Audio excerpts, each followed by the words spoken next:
Good evening, ladies and gentlemen. My name is Gabor Kiss, and today we will continue our journey in the field of European Economic and Monetary Union.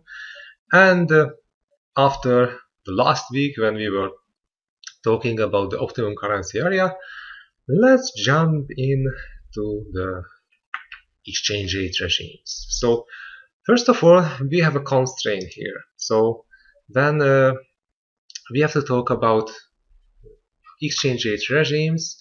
Uh, we have to talk about the monetary trilemma, or sometimes it's mentioned as impossible trinity, or the Mundell rule. Mundell was the guy who invented it. So it's a constraint for monetary policy, meaning that you have to choose two things from the following three variables. Free movement of capital, so liberalized financial account. Second, fixed exchange rate regime and autonomous monetary policy. So you can choose two of them. So if you are choosing free movement of capital, like it happens, so in the case of optimum currency area, you can remember that openness for capital mobility. So in this case, we have to say that free movement of capital should be in the package. Then there can be fixed exchange rate regime or autonomous monetary policy. So the fixed exchange rate regime will mean that if someone is inside this currency area, they can fix their currency against each other, or maybe against the basket currency, or they can create their own currency together, like in the Eurozone. But in this case, there will be no autonomous monetary policy, so the member states cannot have their own monetary policy at their own, defined by their national central bank, focusing on their domestic needs. Now, in this case, you have to give it or delegate it upwards. You need a common central bank for the entire currency region or area or union. It depends on the regime or structure, so this regime requires it. If you want to have your own monetary policy, then you cannot have a fixed exchange rate regime. So in this case, you will use floating, market-defined exchange rates. And in this case, we cannot say that it will be an optimum currency area. Or you can say that, okay, I don't want to have free movement of capital. So let's safeguard everything against each other. And in this case, you can have a fixed exchange rate regime and some sort of autonomy in your monetary policy. Just it would be completely useless, because in this case you can use only the domestic savings to finance your own economy. So it's a highly so no, that would be actually your growth opportunities would be absolutely limited. So there is a reason that nobody follows this kind of approach, or only a short list of countries who are they doing it. But so it's not available for Eurozone or European countries. It's not option. The value of US dollar is market determined, but the United States has an independent monetary policy and a liberalized financial account. So actually, for outside, you can say that, okay, for the member states, they are fixing their currencies against each other, they are defining their own currency, or something like this will happen. But actually, for the outside, for all countries who are not participating in this currency union, they will see that the currency is free floating, and the monetary policy will be independent, or will have high autonomy. So you have to differentiate that on the inside or on the outside. Yeah.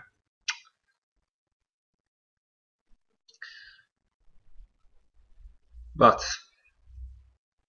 So the autonomy of monetary policy. So it's actually a degree of freedom how the central bank can focus on the domestic economy uh, and how it's limited by external factors like other key central banks like the US Fed or the Japanese central bank, or in other cases the European central bank, and also global capital movements.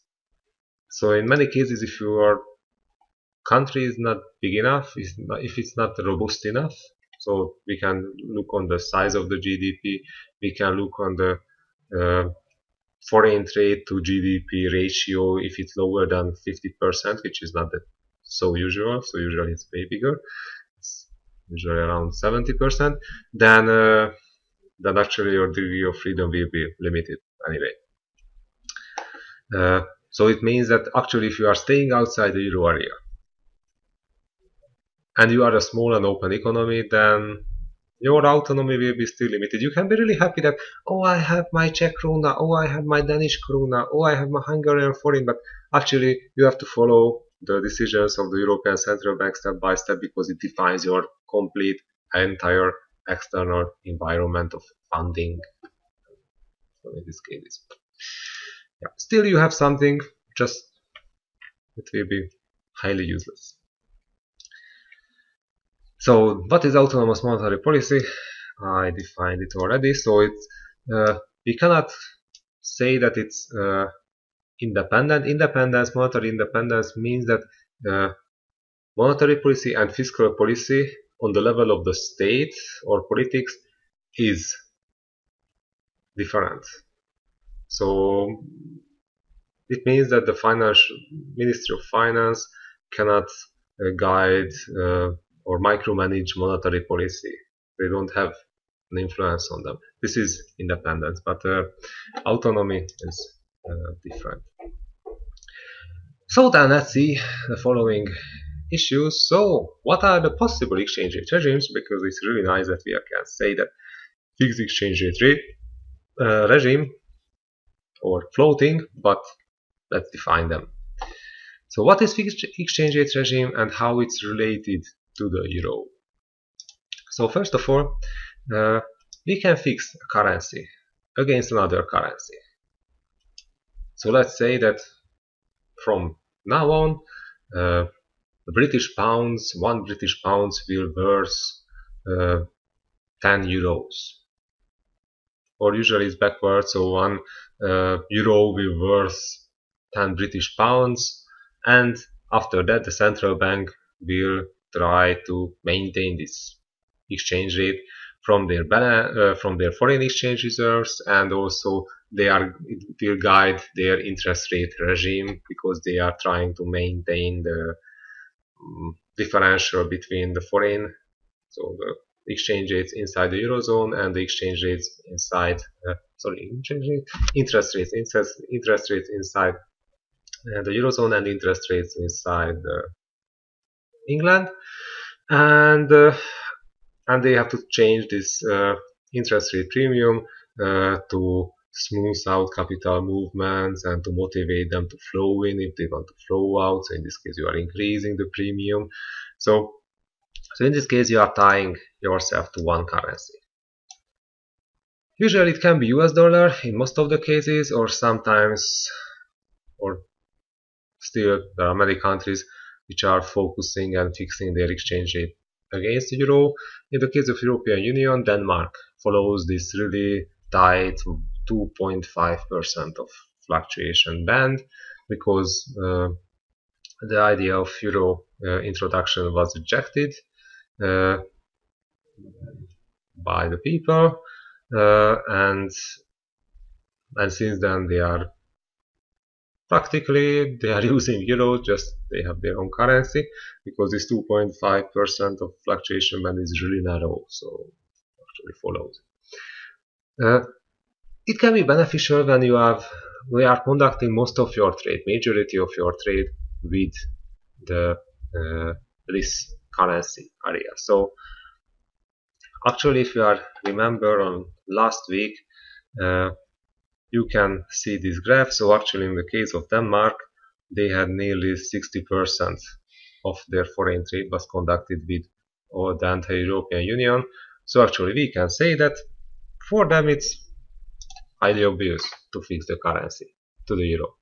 The problem can be if you are doing your trades at the same rate with the euro area and the US, because in this case if you are fixing your currency against one of the key currencies, and if it starts to appreciate or depreciate, then your foreign trade positions can be affected by this change in the other region.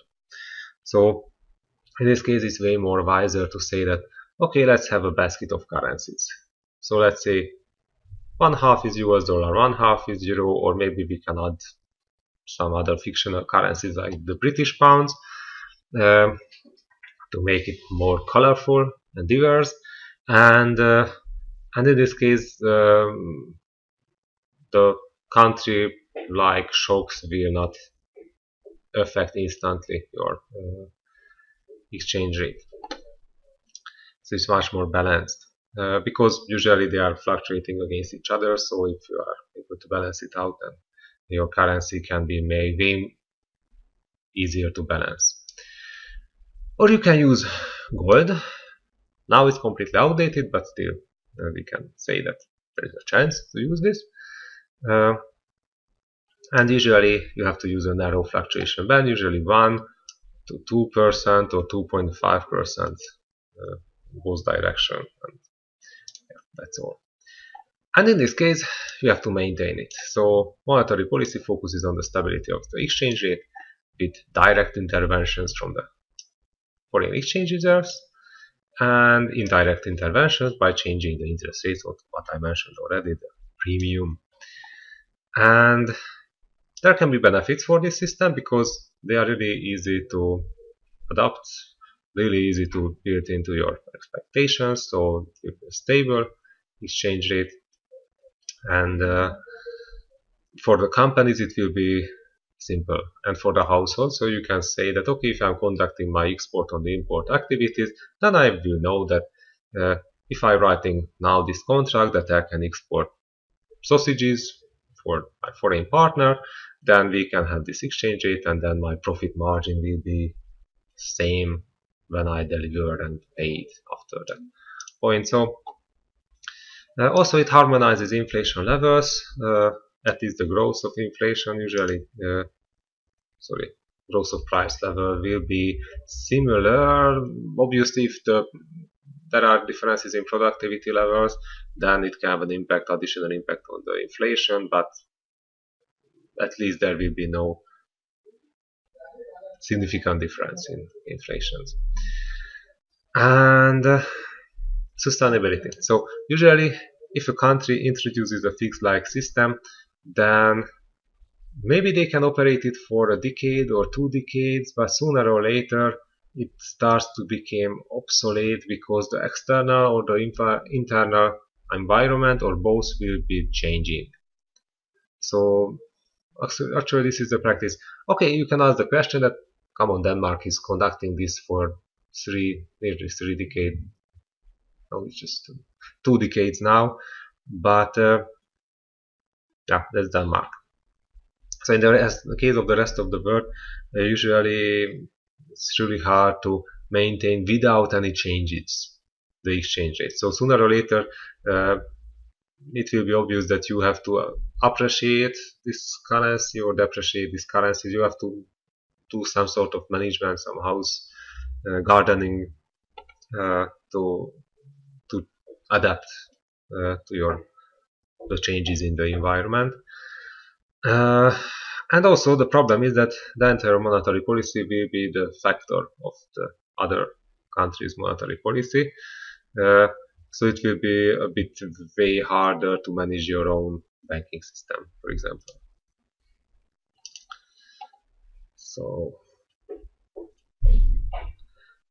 So that is the reason that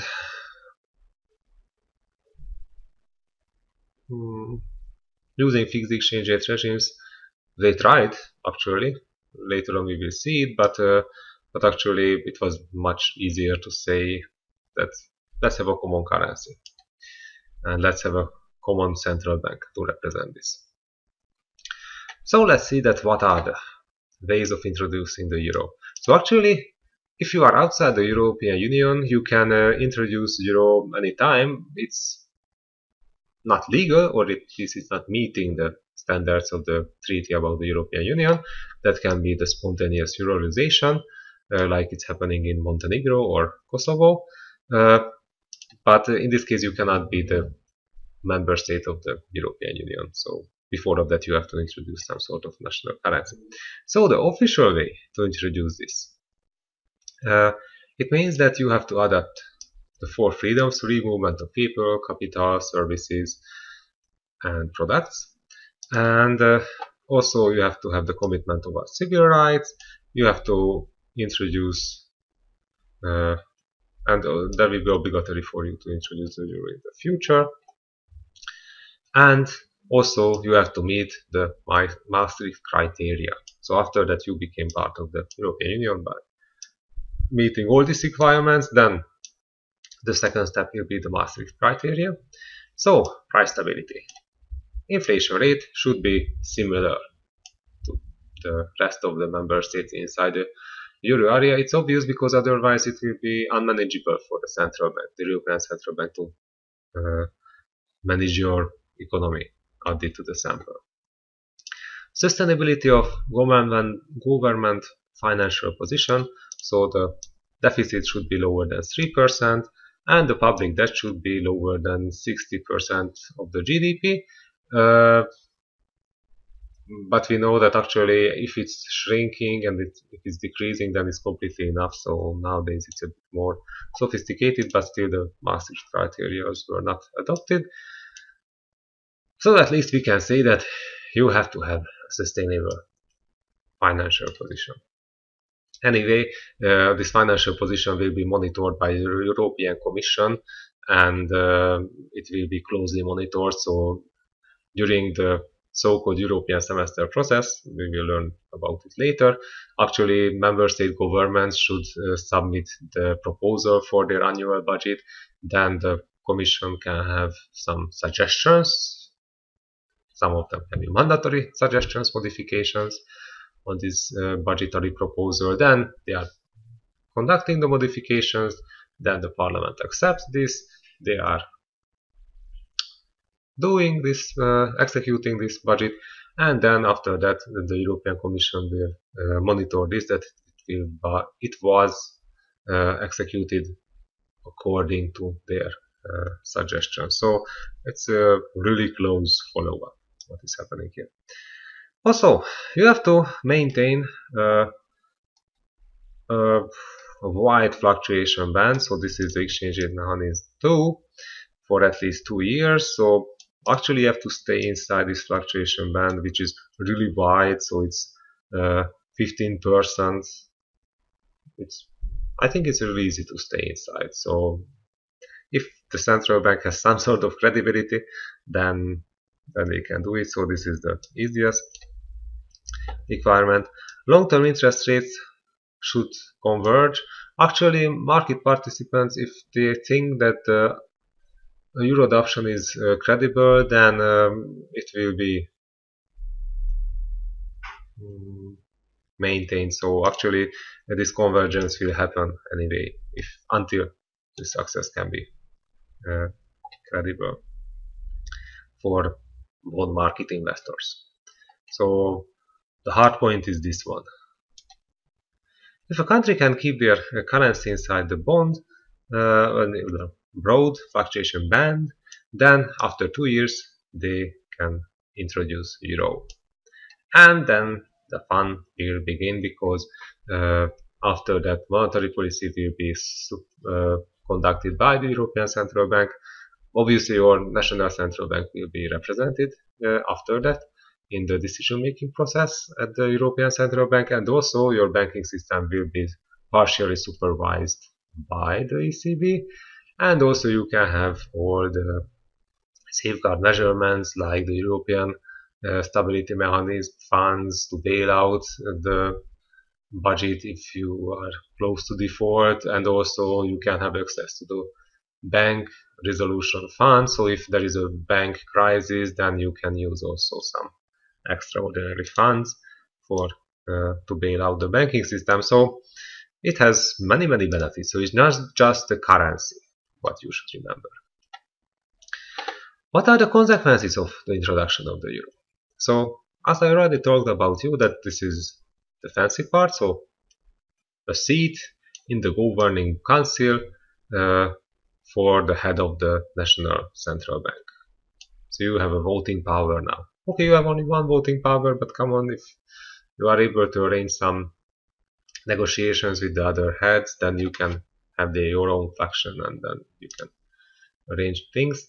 You will become the part of the banking union, as I mentioned it already, and also supervision, so significant commercial banks will be supervised by the ECB. In this case, it cannot happen that due to supervisory or institutional arbitrage, a bank can play out the different national supervision agencies or authorities against each other. So in this case, the big picture is in the hand of the ECB. Single resolution fund I mentioned already, and European Commission becomes the integrated part of the budget planning, and also European Stability Mechanism can provide you loans in case of crisis. So this is the whole package. So again, it's not just a currency.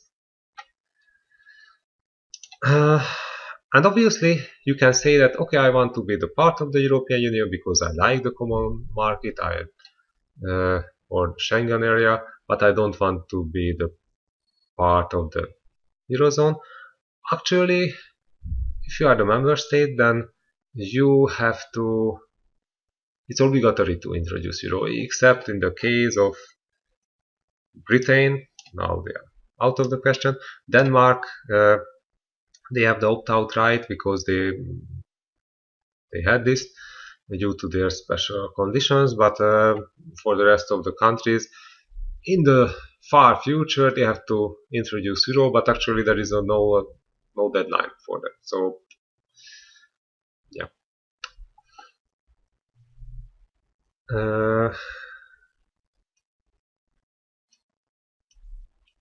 And also, the problem is that most of the member states are doing or conducting half or more than half of their foreign trade with the other member states, so that's why this volatility can be expensive for the companies. So in this case, the companies can say that, okay, they can hedge the exchange rate risk by options. Just you know that in the case of options, you have to pay option fees, so there will be an explicit cost for not introducing the euro in this case. Non-Eurozone member states followed two different paths. They can fix their currency to the euro like Denmark or Bulgaria, or they can float in currencies and it can be tend to appreciate like in the case of Czech krona, in the case of Swedish krona, or it can have a tendency to depreciate like the Hungarian forint or Romanian lei or sometimes Polish zloty, but Polish zloty is maneuvering well, so usually it moves sideways, not downwards. This can be preferred because they can absorb shocks. So if still you are an emerging economy and you can be the subject of external shocks, then you can adapt easier. Just you don't have all these safeguard measurements. So actually it depends on individual political preferences, that are you choosing the umbrella and all the safety features, or you can say that let's be shock absorbent, and in this case you don't trust in all this money what is inside the system and the expertise of the European Council. So again, it's a preference. I can't say that this one is the best and this one is a stupid thing, because come on, you are adult people.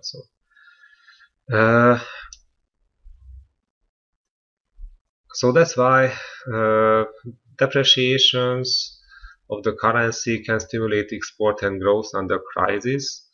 But on the other hand, you have to follow the monetary policy of the ECB. Otherwise, you are generating additional shocks in your exchange rate.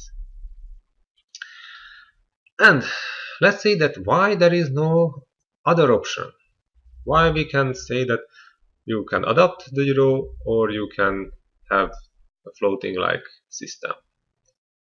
Because in the past actually they tried to do all the other options and they never ended well. So let's see, European snake agreement. So why just not to fix the national currencies? They tried it officially between 1972 and 79 when 9 countries inside the European community at that time uh, they fixed their currencies against each other with a fluctuation band of 2.25%. Just in this case, there were 36 possible combinations to be stabilized. And there were no common rules for fiscal policy, there were no common rules for monetary policies, there were no common funds for crisis resolution, so it was completely a exchange rate system. And actually, most of the currencies were falling out from this snake agreement. So mostly West German mark was appreciating so fast that only Belgian, Luxembourgian, Dutch and Danish currencies were able to keep up with it. And the rest, Italy, France, Great Britain were falling out and they were not able to follow the appreciation of the Deutsche mark. So it was useless. It's an unmanageable system without any kind of harmonization and institutions. So, second try. They were saying that let's introduce the European currency unit, which is a basket currency. It was artificial, so it was never in a physical form, it just for bank accounts or accounting. And they introduced it after the snake agreement. And in this case, exchange rates were calculated as a weighted average. So it's a basket currency, though where they were taking the member states' relative gross national product and activity in the intra-European trade. So it means that West German mark had nearly 30% weight, French franc had 20% of weight, Italian lira, English pound, and Belgian franc, and also, oh my god, what was the Netherlands money? Okay, so Netherlandish Dutch currency had 10%, and after that they had to fix their currency against this European currency unit, or usually it's mentioned as ECU with the French pronunciation. So it's really funny that the name is English, the short term is French, but it's the European Union. So against the ECU you have to maintain your national currency's fluctuation band by 2.25. So it's now you don't have to fix your currency against the other 8 currencies. In this case, just against one, and this one ECU will represent all the currencies just with the weight. So it means that if West German mark is appreciating by 1 unit, then only the ECU will appreciate by 30%, so 0.3 units. And after that, it will be way easier to maintain the fluctuation band because you just have to fine-tune your interest premium and that's all. So it's much more robust. And actually, as a result, the volatility of the European currencies decreased significantly. And also they used it as a unit to calculate the budget of the European Economic Community. So this was before the European Union. And actually it was replaced by the euro in 1998. So if you are checking data sets before the introduction of euro, usually they are giving the ECU exchange rate instead of euro. And there was the ERM crisis, so the exchange rate system 1 crisis, because in 1992 Great Britain and Italy was kicked out from this system due to the currency's rapid devaluation, so they were not able to maintain this fluctuation band. Actually, Great Britain supposed to increase their interest rates or to devalue the currency because their external balance, their external imbalance was so huge that it needed or required some interventions. Just for political reasons, they were not doing it, and since then they are crying about this stuff because, oh my God, we had this ERM crisis, but come on, it was conducted by or the result of the stupidity of the politicians somewhere in the government or in the central bank or in both places. So you can't go against the market. If you have to change your policy to meet the exchange rate regime bands, then you have to do it. Otherwise, yeah, you are falling out. Uh,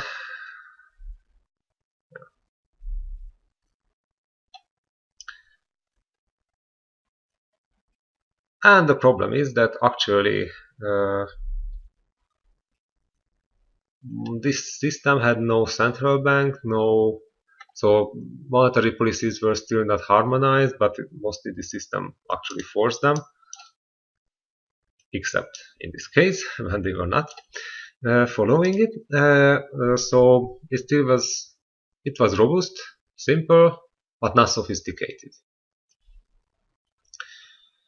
And so that was the reason that actually euro was way simpler, because in this case you have an institution and all the safeguard measurements which was built around it during the 2010s to make it work. And also we can say that why the euro follows an independent floating regime. Why not to fix it to gold or the US dollars?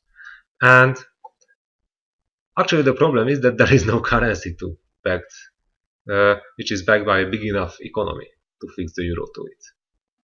So we can say that, okay, if there would be similar economies like, or bigger economies like the eurozone, then we could say that, okay, if the trade is significant, then let's fix. But there is nothing like this. So the GDP of the euro area is a huge number. It's smaller than the United States,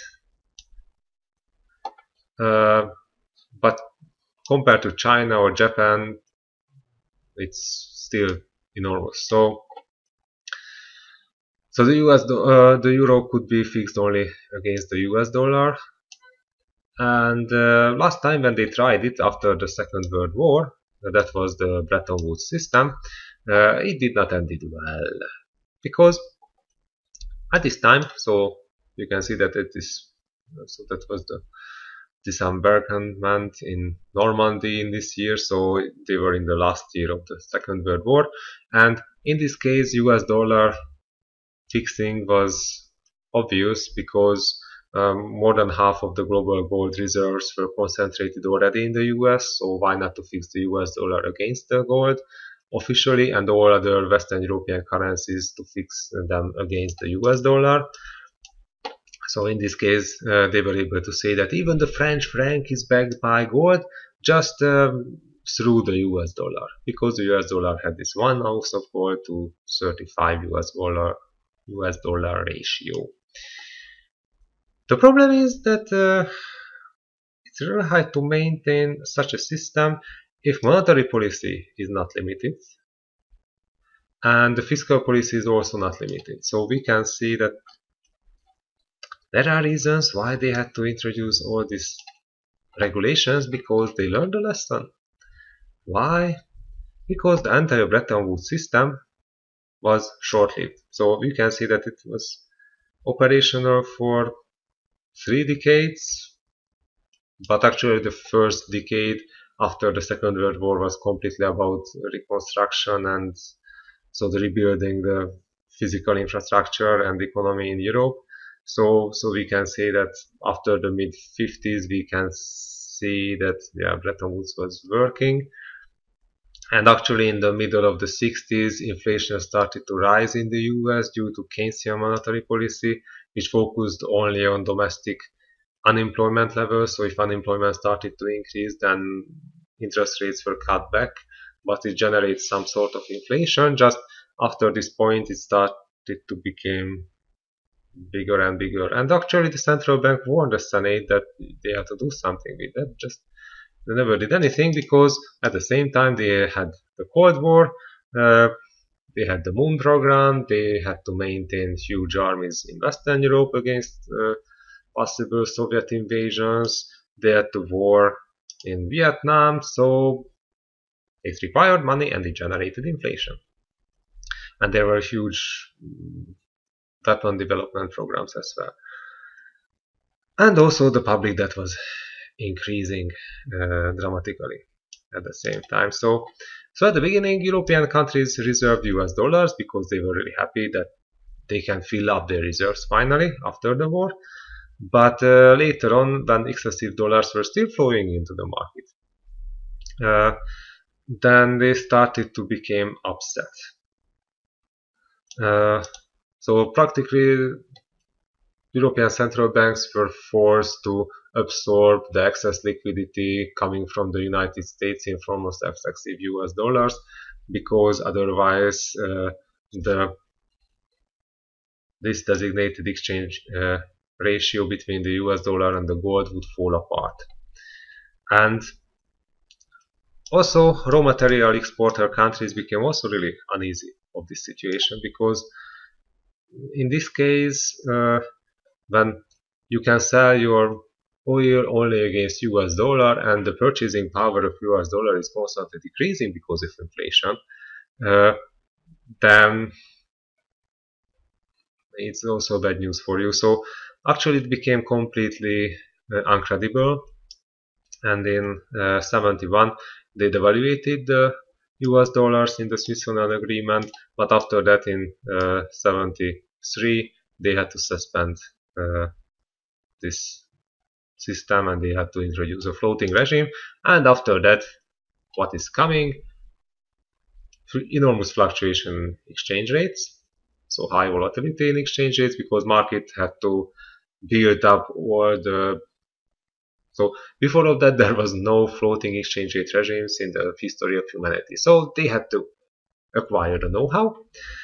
Companies were forced to use and introduce financial innovations to hedge this exchange rate risk. So future contracts, forward contracts, options, swap agreements had to be introduced and invented in the 70s as well. So it required a mathematical background, it required the establishment of markets and services, financial services, and also there was high inflation in the US until the late 70s, when they started to have shock therapy against that, and also there was a recession, economic stagnation. So it had huge social costs at the same time. So if we are looking on cultural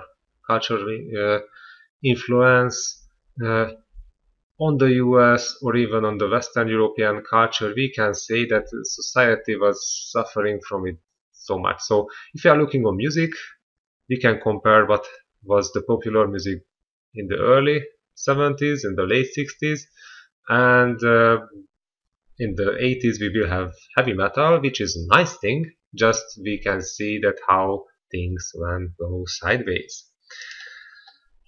Yeah, why not to fix the currency against gold? Why not? It's a commodity, first of all. So we could fix in this case against oil, iron or grain. Actually, in the literature I was able to see some suggestions that oil exporter countries, for them it would be much better to fix their currency against the value of oil, because it would provide them a natural feedback and it would absorb shocks. But for some reasons, maybe practical reasons, no country tried to do this yet. We are in the era of constant innovation, so maybe, yeah. So, first of all, yeah, it has many beneficials, but the problem is that if you have economic growth, and in Capitalist economy, the market-based economy, usually when it grows, then it grows exponentially. At least it has this behavior since the 1750s. So during the last 300 years now, and at the same time, the rate of mining, money supply, will be lagging behind this money demand. So if uh, economic growth is increasing exponentially, then money demand will increase as well exponentially.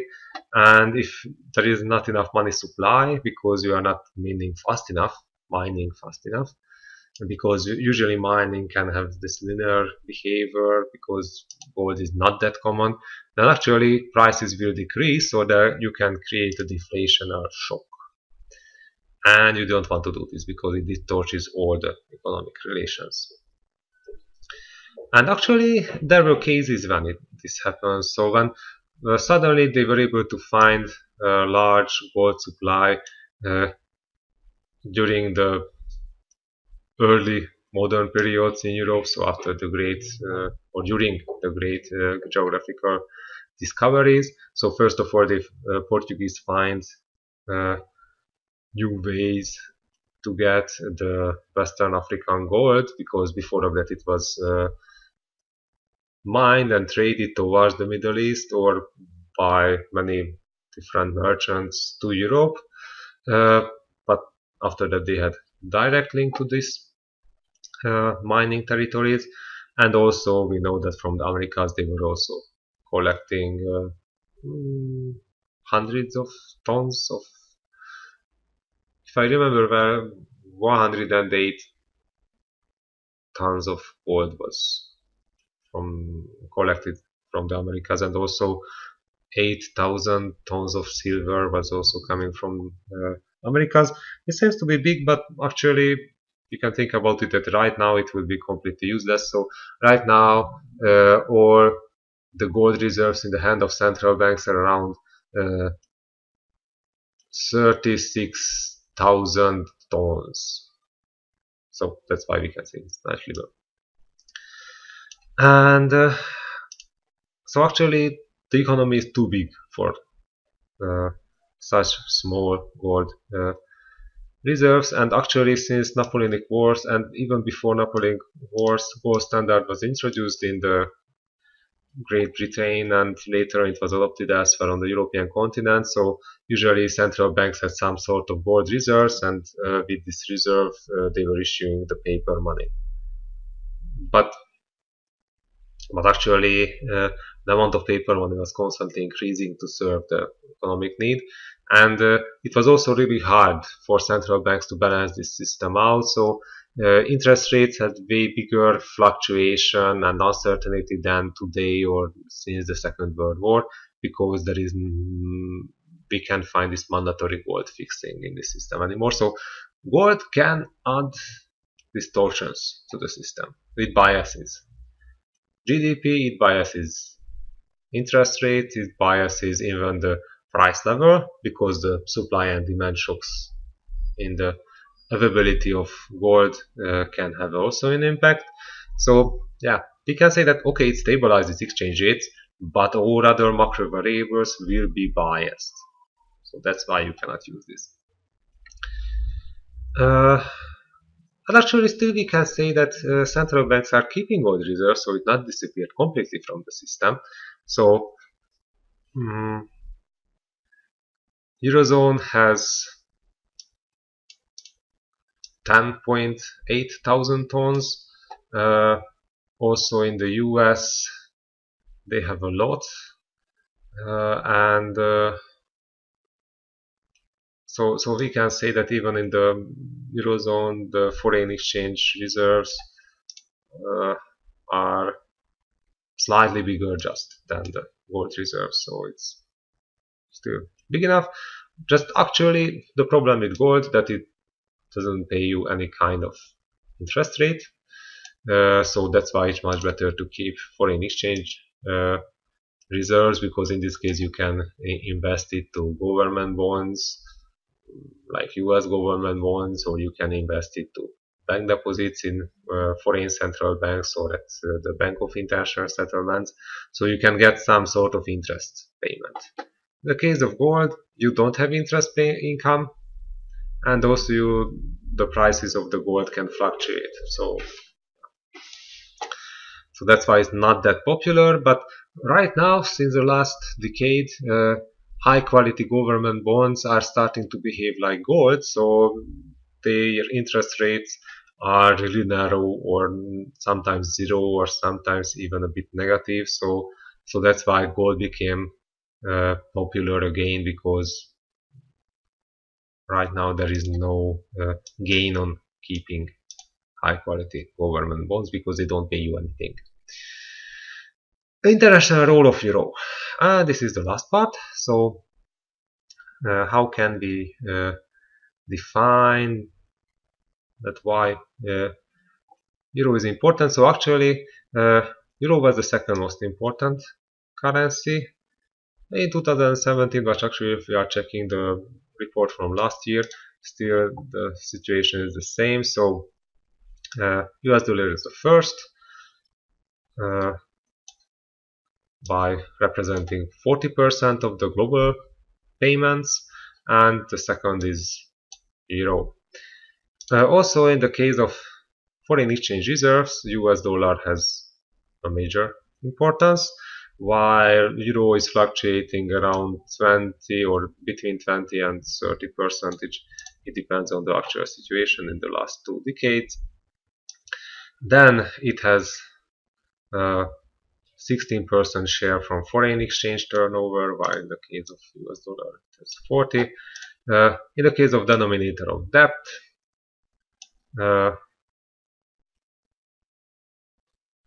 as international loans or bonds, it has 20 something%, while in the case of US dollar we can say that it also has a major role. And also US and UK residents, so mainly investment banks, are the main issuers of euro-denominated international debt.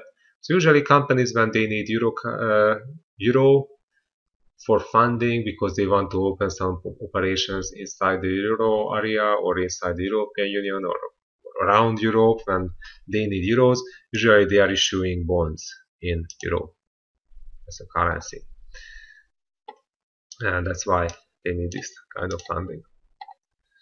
And government bonds issued by Eurozone member states are mainly purchased by domestic investors, so banks, insurance companies, households, and so on.